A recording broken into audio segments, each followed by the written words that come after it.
Imagine a world still reeling from a great war. This was the world after World War I. Treaties were signed, but they left deep scars.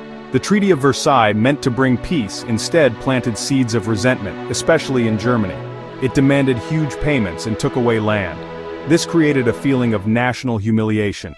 It was a fragile peace, one that was slowly, but surely, beginning to crack under the pressure of unresolved anger and economic hardship. Two main groups or alliances would soon face off in this global conflict. On one side were the Axis powers, Germany under Adolf Hitler, Italy under Benito Mussolini, Japan led by Emperor Hirohito and a powerful military government. They shared ambitions of expansion and domination. Their ideologies were aggressive and nationalistic. They were not afraid to use force to achieve their goals. These nations began to rearm and flex their military muscles, testing the resolve of the international community with each bold move they made. Opposing them were the Allied powers. Initially, this group was led by Great Britain and France. They had hoped to avoid another devastating war through a policy of appeasement, giving in to some of Hitler's demands. But this strategy failed. Later they would be joined by two giants, the Soviet Union after Germany invaded it, the United States, following a surprise attack. Many other countries from around the globe also joined the Allied cause. They stood for democracy, freedom, and the sovereignty of nations. The final spark came on September 1, 1939. On this fateful day, German forces invaded Poland. Hitler had fabricated a reason for the attack, claiming Poland had provoked Germany. This was the last straw for Britain and France. They had promised to protect Poland. 2 days later, on September 3, 1939, they declared war on Germany. The world held its breath. The fragile peace had shattered completely. With the invasion of Poland, Germany unleashed a terrifying new form of warfare. It was called Blitzkrieg, which means lightning war. This strategy was all about speed and surprise. Instead of slow, grinding trench warfare like in World War I, the Blitzkrieg used fast-moving tanks, panzers. Dive-bombing aircraft smashed through enemy lines. The goal was chaos and encirclement, overwhelming the enemy before they could react. It was brutal and highly effective. Poland was overwhelmed in weeks, unable to counter the fast-paced onslaught. After the quiet, phony war, the storm broke over Western Europe in spring 1940. Hitler turned west. They swept through Denmark, Norway, then invaded France, Belgium, the Netherlands. They bypassed the Maginot Line by attacking through the dense Ardennes forest. The Allies thought it impossible. The pace was breathtaking. Allied armies were outmaneuvered and thrown into disarray. Hundreds of thousands were trapped on the beaches at Dunkirk. With their backs to the sea, the situation seemed hopeless. Then Operation Dynamo began. A flotilla set out from Britain. Royal Navy destroyers, fishing boats, yachts, private vessels, a little armada. They crossed the channel under constant air attack. Against all odds, over 338,000 soldiers were rescued. A moral victory. With France defeated in June 1940, Britain stood alone. Hitler planned an invasion but first had to control the skies.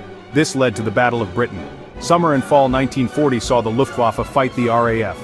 Day after day, epic dogfights erupted over southern England. Led by Churchill's vow to never surrender, the brave RAF pilots, the few, fought off the attacks, forcing Hitler to postpone invasion plans indefinitely. While Europe was ablaze, the war was also raging far beyond its borders, becoming a truly global conflict. In North Africa, British and Commonwealth forces clashed with Italian and German troops in a vast desert war. The control of this region was crucial, especially for access to the Suez Canal, a vital shipping route to Britain's empire in the east and its oil supplies. The fighting swayed back and forth. Legendary commanders like Germany's Erwin Rommel, the Desert Fox, and Britain's Bernard Montgomery became famous. Meanwhile, Japan was pursuing imperial ambitions in Asia. At war with China since 1937, it sought the Greater East Asia co-prosperity sphere, securing oil and rubber controlled by Western powers. The United States imposed an oil embargo. Japan faced a choice: negotiate or go to war to seize resources. The world was irrevocably changed on December 7, 1941.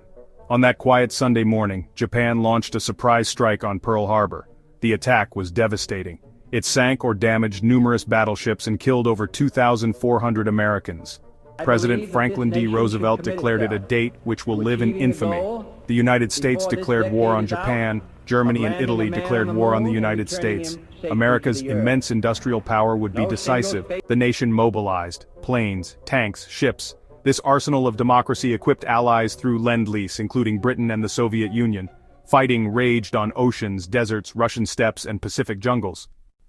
The war between Germany and the Soviet Union, known as the Eastern Front, was the largest and deadliest theater of World War II. It began in June 1941 when Hitler launched Operation Barbarossa, believing he could crush the Soviet Union in months. Initially, the German advance was stunning, capturing vast territories and millions of prisoners.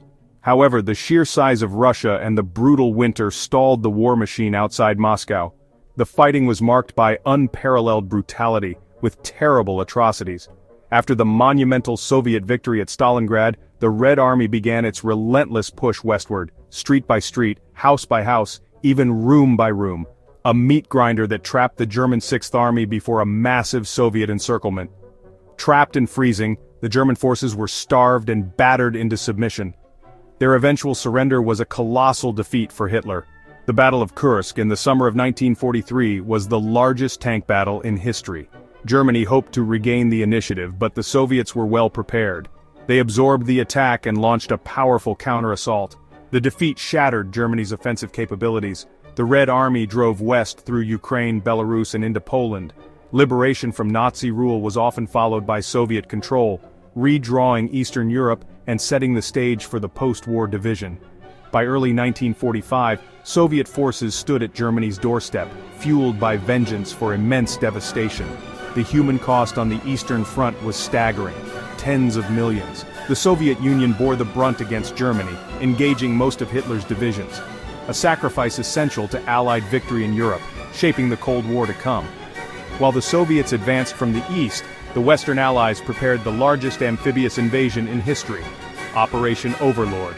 On June 6, 1944, D-Day, the invasion began. Thousands of ships crossed the Channel, landing over 150,000 troops on Normandy's beaches. Paratroopers dropped behind enemy lines to secure bridges and roads. It was a day of incredible bravery and immense sacrifice, especially on Omaha, where American forces faced intense fire. The landing succeeded, the Allies secured a foothold, then fought through brutal hedgerows to break out in Operation Cobra and liberate Paris. With France liberated, the Allies advanced across Belgium, pushing toward Germany. In December 1944, Hitler launched a desperate Ardennes offensive, the Battle of the Bulge. Surprise, then a stand at Bastogne. In weeks of freezing combat, the offensive was defeated.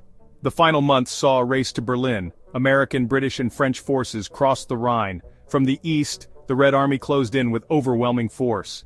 The Allies converged and liberated concentration camps, revealing the full, unimaginable horror of the Holocaust. Knowing all was lost, Adolf Hitler took his own life on April 30, 1945. A few days later, on May 8, Germany surrendered. Victory in Europe Day, VE Day, was celebrated around the world. Even with victory in Europe, the war was not over. Japan fought fiercely, Iwo Jima, Okinawa, and kamikaze pilots crashing into Allied ships. President Truman faced a terrible decision. He authorized a new, terrifying weapon, the atomic bomb, the Manhattan Project. The Enola Gay took off. Hiroshima, August 6, 1945. The explosion flattened the city, killing tens of thousands instantly. Japan still did not surrender. Nagasaki, August 9, 1945. The Soviet Union declared war on Japan the same day. Emperor Hirohito announced unconditional surrender. August 15th, the formal surrender aboard USS Missouri. September 2, 1945. The war was officially over.